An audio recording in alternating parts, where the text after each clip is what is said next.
मर्यादित भाषा का प्रयोग करेंगे राजनीतिक दल।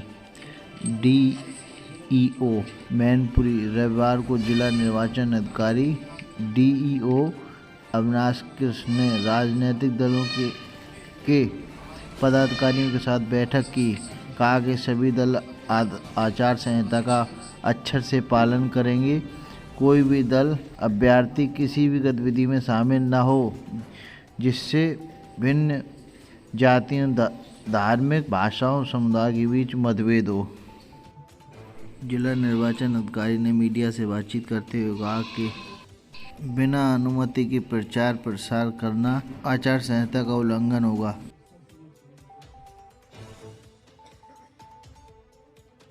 इलेक्शन की इस पहली मीटिंग में बहुत बहुत स्वागत है। कल 16 मार्च को देश में लोकसभा सामान्य निर्वाचन की घोषणा भारत निर्वाचन आयोग द्वारा कर दी गई है और तत्काल प्रभाव से जनपद में भी आदर्श आचार संहिता लागू कर दी गई है।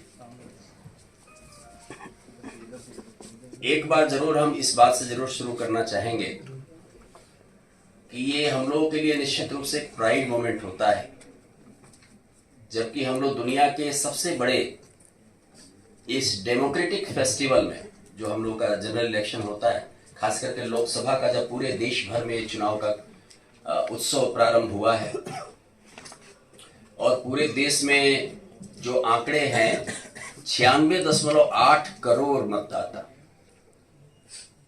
मैंने बहुत आसानी से ये इमेजिन करना भी कि 96.8 करोड़ मतदाताओं को के द्वारा इसमें पार्टिसिपेशन किया जाएगा। इतना बड़ा त्योहार, कई प्रायद्वीपों को मिलाकर के भी इतनी जनसंख्या नहीं होती है जितना कि केवल और केवल हम लोगों के इस बार के मतदाता इस जनरल इलेक्शन में वोट करेंगे। तो इतने बड़े इस महोत्सव में हम लोग भी मैनपुरी में लोकसभा का निर्वाचन कराने के लिए पूरी तरह से तैयार हैं। भारत निर्वाचन आयोग के दिशा निर्देशों के अनुरूप प्रारंभिक रूप से चुनाव का शेड्यूल आप सब लोगों को मालूम भी है और यहाँ से भी बता ही दिया गया है। थर्ड फेज में मैनपुरी लोकसभा का चुनाव है। हमारे जनपद के अलावा एक विधानसभा इटावा जनपद की आती है इस लोकसभा में, जसवंत नगर। आदर्श आचार संहिता का अनुपालन कराने के लिए हम लोगों के जनपद में 163 सेक्टर, जैसा कि आप लोग पता बना दिया गया है। हमारे सारे सेक्टर मजिस्ट्रेटों की पहले से हम लोग ब्रीफिंग कर रहे हैं और पहले हम लोग उनका polling station verification, route verification और एश्योर्ड मिनिमम फैसिलिटी के कार्यों में जो मतदान केंद्रों पर आवश्यक न्यूनतम सुविधाएं मतदाताओं को दी जानी है, उनके वेरिफिकेशन के कार्यों में उनका उपयोग ले रहे थे। साइड बाय साइड जो वल्नरेबिलिटी मैपिंग का काम था, क्रिटिकलिटी का एनालिसिस होने का काम था बूथ वाइज, वो भी हम लोग थाना की टीमों के साथ सेक्टर अफसरों को लगा करके अपने जनपद में पूरा कर रहे थे। तो ये दो काम हम लोग पहले से इस जनपद में अपने कर रहे थे। अभी मॉडल कोड ऑफ कंडक्ट लागू होने के बाद से हम लोगों ने फ्लाइंग स्क्वाड की 12 टीमें, इसके अलावा एमसीसी का पालन कराने के लिए थानावार कुल 20 टीमें, जिसमें हमारे मजिस्ट्रेट भी हैं। इसके बाद वीडियो सर्विलांस की 4 टीमें, वीडियो व्यूइंग टीम की 4 टीमें, 4 लेखा टीमें, एमसीएमसी की टीम जनपद भर में हम लोगों ने तत्काल क्रियाशील कर दिया है। हमारा कंट्रोल रूम और कॉल सेंटर भी इमीडिएटली एक्टिव हो चुका है। हम लोग कल से ही चुनाव की घोषणा के बाद से पूरे जनपद में आदर्श आचार संहिता को कड़ाई के साथ लागू कर दिए हैं तथा फ्लाइंग स्क्वाड की टीमें अपनी कार्रवाई आदर्श आचार संहिता के अनुपालन के लिए अलग अलग क्षेत्रों में शुरू कर दी। बेसिकली अब आपके माध्यम से 2 बातें मुख्य रूप से हमको संज्ञानित कराना है। एक तो आदर्श आचार संहिता का अनुपालन करने में राजनीतिक दलों की प्रमुख भूमिका होती है। उनके साथ अभी हम लोगों ने बैठक संपन्न किया उनके लिए 3 प्रकार की चीजें तत्काल लागू होती है, जिससे हम लोगों ने उन्हें अवगत कराया कि अब जो है किसी भी राजनीतिक दल को और उनके माध्यम से उनका कोई पदाधिकारी कार्यकर्ता या घोषित उम्मीदवार, भावी उम्मीदवार, सब पर भी अब कोई भी जनसभा मीटिंग वो बिना अनुमति के नहीं कर सकेंगे। कोई जुलूस, कोई संपर्क जिसमें भीड़ को इकट्ठा करके कराया जाना है वो बिना अनुमति के नहीं कर सकेंगे। गाड़ियों और लाउड स्पीकर का प्रयोग बिना अनुमति के नहीं हो सकेगा और उसमें आदर्श आचार संहिता का जो मानक है, जो निर्देश है, उसका सतत पालन किया जाएगा। सरकारी किसी भी भवन का इस्तेमाल चुनाव प्रचार के कार्य में नहीं आ सकता है। किसी भी धार्मिक स्थल को, चाहे मंदिर हो, मस्जिद हो, गुरुद्वारा हो, उसको चुनाव के प्रचार के किसी भी रूप से प्रयोग में नहीं लाया जा सकेगा। चुनाव का प्रचार करते हुए सभी राजनीतिक दलों को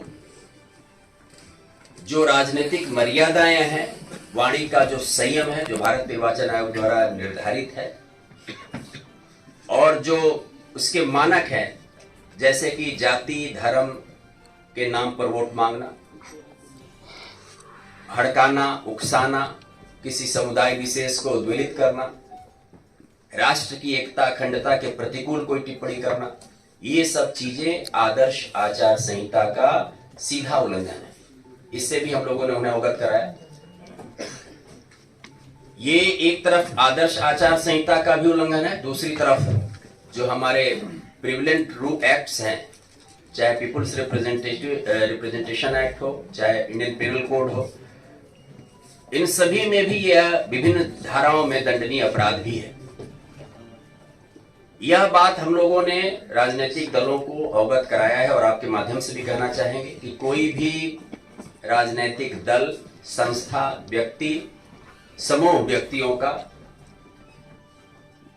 कोई भी ऐसा कार्य नहीं करेगा जिससे आदर्श आचार संहिता का उल्लंघन होता हो या प्रचलित विधि के किसी कानून या उसके उपबंधों का उल्लंघन होता हो, जैसे for example motor vehicle act, जैसे आबकारी एक्ट, जैसे आर्म्स एक्ट, इसी प्रकार के किसी अधिनियम की किसी उपबंधों का उल्लंघन उनके द्वारा नहीं किया जा सकेगा। आदर्श आचार संहिता के जो प्रतिबंध है उसका 100% पालन किया जाएगा। जो आदर्श आचार संहिता की गाइडलाइन है उसका पालन किया जाएगा और धारा 144 जो जनपद में निषेधाज्ञा लगी हुई है उसके सभी उपबंधों का पालन किया जाएगा। तो ये बात राजनीतिक दलों पर 3 प्रकार से प्रभावी होता है। एक तो आदर्श आचार संहिता, उसका 100% अनुपालन, दूसरा जो प्रचलित विधि है और उसके उपबंध है उसका अनुपालन, और तीसरा जो धारा 144 है जो जनपद में लगा हुआ है उसका अनुपालन। तो अब किसी भी चुनाव प्रचार को और उससे संबंधित गतिविधियों को, क्रियाकलाप को करने में इन 3 प्रकार से जो व्यवस्थाएं दी गई हैं उसका अनुपालन करते हुए ही किया जाना है। जहां तक प्रचार प्रसार की बात है तो जो सरकारी, अर्ध सरकारी निगमों के भवन, वाहन, संसाधन ये तो पूर्णतया प्रतिबंधित हैं, किसी भी प्रकार के चुनाव कार्य में प्रयोग में नहीं लाए जा सकेंगे। दूसरा जो प्राइवेट प्रॉपर्टीज है, प्राइवेट लैंड है, प्राइवेट बाउंड्री है, प्राइवेट हाउसेज हैं, उनको भी बिना उनके ओनर के लिखित सहमति के उनका प्रयोग नहीं किया जा सकेगा। राजनीतिक दल और यदि उनके कार्यकर्ता अपने भवन पर प्रचार करना चाहते हैं तो बेशक कर सकते हैं, लेकिन वह उनकी अपनी स्वेच्छा और उनकी अपनी पूर्ण सहमति के आधार पर ही हो सकेगा। उसके लिए कोई राजनीतिक दल उन्हें बाध्य नहीं कर सकता है। जो कटआउट, होल्डिंग्स, बैनर्स वगैरह की बात है उसमें जो सार्वजनिक स्थान जो इसके लिए निर्धारित है, निकाय के हो चाहे जनसभाओं के लिए कोई पब्लिक प्लेस हो, चाहे हेलीपैड हो, वो सभी राजनीतिक दलों को समान रूप से, समान प्रकार के शर्तों पर और समान किराया दरों पर ही उपलब्ध होंगे। उसमें किसी प्रकार का राजनीतिक दलों के बीच में भेद नहीं किया जाएगा। तो ये बात भी स्पष्ट रूप से ये किया गया है कि चुनाव प्रचार के समान अवसर सभी राजनीतिक दलों को मिल सकेगा और आदर्श आचार संहिता के उपबंधों का पालन सभी राजनीतिक दलों को समान रूप से करना होगा। तो ये बातें आपके माध्यम से हम लोग और बताना चाहेंगे। वोटर्स के लिए भारत निर्वाचन आयोग ने स्पेशली हर बार वो व्यवस्था रहती है, लेकिन इस बार आप लोगों के माध्यम से मैं बताना चाहूंगा, सुविधा प्रदान करेगा। एक है वोटर हेल्पलाइन ऐप, दूसरा है सी विजिल और तीसरा है KYC। तो जो WHA है, वोटर हेल्पलाइन ऐप है, इसके माध्यम से कोई भी मतदाता अपना मतदाता होने का वो अपने मोबाइल से ही वो सर्च कर सकता है, अपना ईपिक डाउनलोड भी कर सकता है और अपने BLO और ERO के विषय में जो इलेक्टोरल रजिस्ट्रेशन अफसर है उनके विषय में वो जानकारी भी हासिल कर सकेगा कि उसका किस भाग संख्या में कहा नाम है, उसके BLO कौन है, ERO कौन है। ये एक बहुत सुविधा मतदाताओं का ऐप है, वोटर हेल्पलाइन ऐप। और इसके माध्यम से अगर उसके पास चाहे तो अपना ईपिक डाउनलोड भी कर सकता है, ईपिक डाउनलोड कर सकता है। दूसरा सी विजिल का ऐप है। सी विजिल के माध्यम से वो कहीं भी जा रहा है तो अपना कोई भी कंप्लेंट चाहे तो उसको रुक करके वहां से वो उसका ऑडियो वीडियो बना सकता है अपने एंड्रॉयड फोन से या मोबाइल से और उसको वो हमारे यहाँ सेंड कर सकता है। सी विजिल ऐप के माध्यम से जो चीज भी उसका कंप्लेंट होगा वो हम लोग उसका रनिंग लोकेशन, उसका लॉन्गिट्यूड लैटिट्यूड के आधार पर खुद ही सर्च करेंगे और 100 मिनट के अंदर उसको एक्शन टेकन रिपोर्ट कंप्लायंस करके उसको अवगत कराएंगे। तो ये एक सभी लोगों के लिए ये एक बहुत ही मजबूत एक तरीके से टूल्स है जिसके माध्यम से वो नियंत्रण कर सकता है, निगरानी कर सकता है, चीजों को बता सकता है, कंप्लेंट्स अपना दर्ज करा सकता है। KYC में कैंडिडेट जो है अपना एफिडेविट वगैरह के लिए वो उस पर डाल सकता है और ये पॉलिटिकल पार्टीज के लिए ये जो पब्लिश होता है वो इस पर जा सकता है, वो जान सकता है कोई भी कि ये हमारा पॉलिटिकल पार्टी का क्या उस पर है, क्रिमिनल एंटीसीडेंट है तो कौन सा है, वो चीजों को लिए KYC ऐप बना हुआ है। तो ये 3 प्रकार के ऐप प्रचलित है। राजनीतिक दलों के लिए सुविधा पोर्टल के माध्यम से भी वो अप्लाई करके परमिशंस ले सकते हैं, उनके लिए जरूरी नहीं कि वो आज चल के ही आए, सुविधा पोर्टल का उपयोग कर सकते हैं। तो ये तमाम IT प्लेटफॉर्म इस बार भारत निर्वाचन आयोग ने मतदाताओं की और राजनीतिक दलों की सुविधा के लिए लॉन्च किया हुआ है। MCMC के प्रावधान लागू हुए हैं, मीडिया सर्टिफिकेशन का, जिसमें प्री सर्टिफिकेशन होता है राजनीतिक दलों के लिए। ये जरूरी है कि वो कोई अगर अपना न्यूज प्रकाशित करते हैं, प्रचार के रूप में प्रचार सामग्री प्रकाशित करते हैं या इलेक्ट्रॉनिक चैनल पर चलाते हैं तो उसका प्री सर्टिफिकेशन कराएं वो पहले से। तो MCMC कमेटी हमारी अध्यक्षता में बनी हुई जिला निर्वाचन अधिकारी की, जिसमें जिला सूचना अधिकारी जी भी शामिल हैं और उनके माध्यम से अप्रोच करके इसमें कोई भी इस प्रकार का प्रचार सामग्री अगर मुद्रित कराना हो, समाचार पत्रों के माध्यम से प्रचार करना हो या चैनल के माध्यम से, केबल्स के माध्यम से, तो उसका प्री सर्टिफिकेशन वो करा सकते हैं। यही चीज पेड न्यूज के लिए भी ये लागू होता है। तो ये MCMC की टीम भी जनपद में गठित कर दी गई है। कुल मिलाजुला करके जो प्रारंभिक तैयारियां, आपसे हम लोग रेगुलरली मिलते भी रहेंगे अपने मीडिया के साथियों से, और ये भी बहुत जरूरी है कि जैसा कि कल अभी हमारे अधिकारी भी आपसे चर्चा कर रहे थे कि मिस इन्फॉर्मेशन,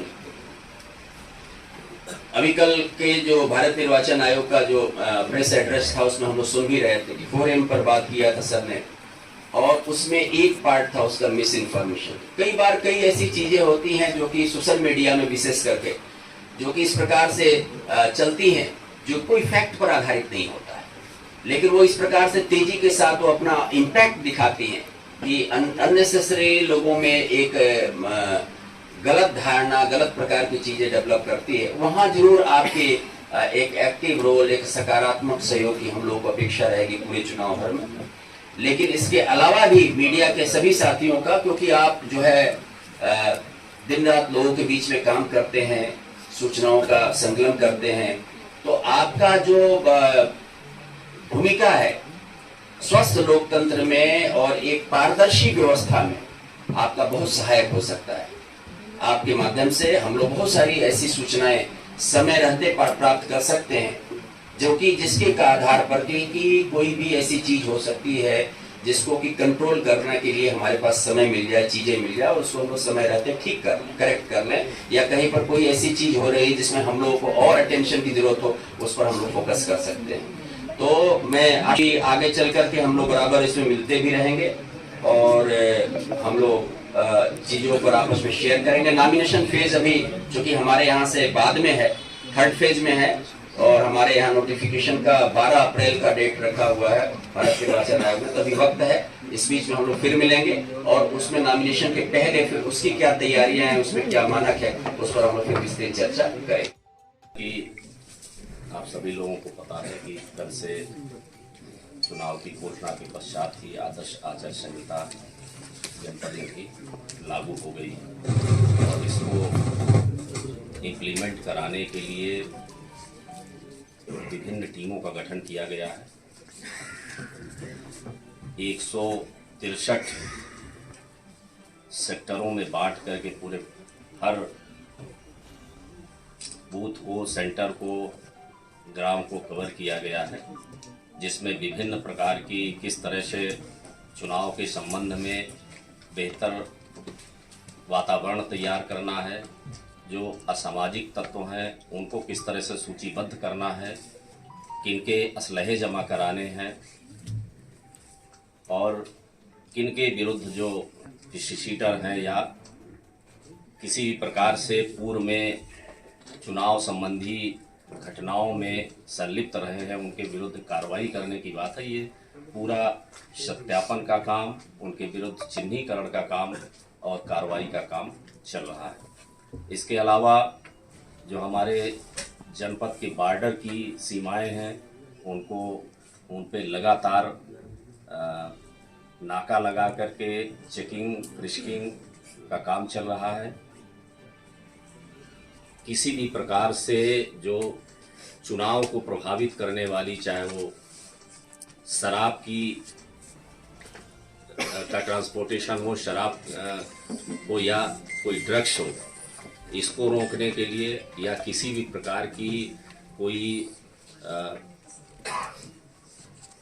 पैसे का किसी तरह का कोई ट्रांजैक्शन हो, आना जाना लेकर के जाने या किसी तरह की बांटने की बात हो, तो इसके लिए प्रॉपर चेकिंग का नाका लगा करके और साथ साथ फ्लाइंग स्क्वाड के माध्यम से जो मजिस्ट्रेट के साथ पुलिस के अधिकारी भी लगाए गए हैं और ये सख्ती से ये कार्रवाई चल रही है।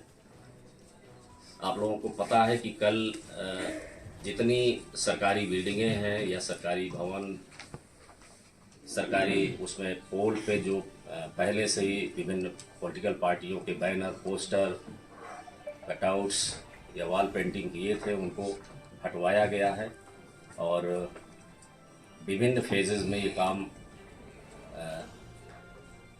क्लीन करने का चल रहा है। और इसके बाद अब जो भी पॉलिटिकल पार्टी इस तरह के बैनर, पोस्टर या कोई वॉल पेंटिंग वगैरह जो भी कराएंगे, वो जो नियम है, जो परमिशन वगैरह लेने का कार्य वो है, उसके अंतर्गत ही कराएंगे। और इसके उल्लंघन पे विभिन्न प्रकार के जो प्रावधान हैं, चाहे वो 144 के उल्लंघन पे 188 IPC की कार्रवाई हो या जो लोक प्रतिनिधित्व अधिनियम 1951 का है उसकी जो विभिन्न धाराएं हैं, या IPC का जो 171 की विभिन्न सेक्शन है, सब सेक्शन है, और आदर्श आचार संहिता के उल्लंघन से संबंधित जो भिन्न प्रावधान हैं उनके अंतर्गत सख्ती से कार्रवाई होगी। आप काफ़ी चीज़ों से पहले से ही सब चीज़ों से परिचित रहते हैं। अभी CDO मैडम कह रहे थे कि मिस जो इंफॉर्मेशन है ये कभी कभी पुष्टि वाली चीज़ें नहीं रहती हैं। आजकल सोशल मीडिया में बहुत सारी अपुष्ट खबरें कहीं की कहीं चलती रहती हैं, तो उसको आप लोगों से एक जरूर इस दौरान अनुरोध रहेगा कि कोई भी चीज़ हम लोगों से जैसे भी कोई चीज़ का वीडियो वायरल हो, कोई सूचना हो, उसका ज़रूर आप लोगों से अपेक्षा रहेगी कि उसका एक बार सत्यापन उस लेवल पर ज़रूर कर लिया जाए, तभी कोई चीज़ चलाई जाए या मीडिया में उसको लिखा जाए, क्योंकि ये बहुत संवेदनशील चुनाव होता है और इसमें आप लोगों की जो सूचनाएं हैं वो बहुत ही मायने रखती हैं। तो ज़रूर आप लोगों से अनुरोध रहेगा कि सत्यापित खबरों को ही चलाएं और बाकी चीज़ें जो समय समय पर हम लोगों से आप लोगों से संवाद होता रहेगा। जहां पर भी आपकी ज़रूरत हमको होगी ज़रूर आपसे संवाद रहेगा और पूरे सहयोगात्मक तरीके से जो निष्पक्षता का ध्यान रखते हुए आप लोग ज़रूर इस पे खबरों का वो चलाएंगे और उसमें लिखेंगे। ये मेरी आप लोगों से अपेक्षा है।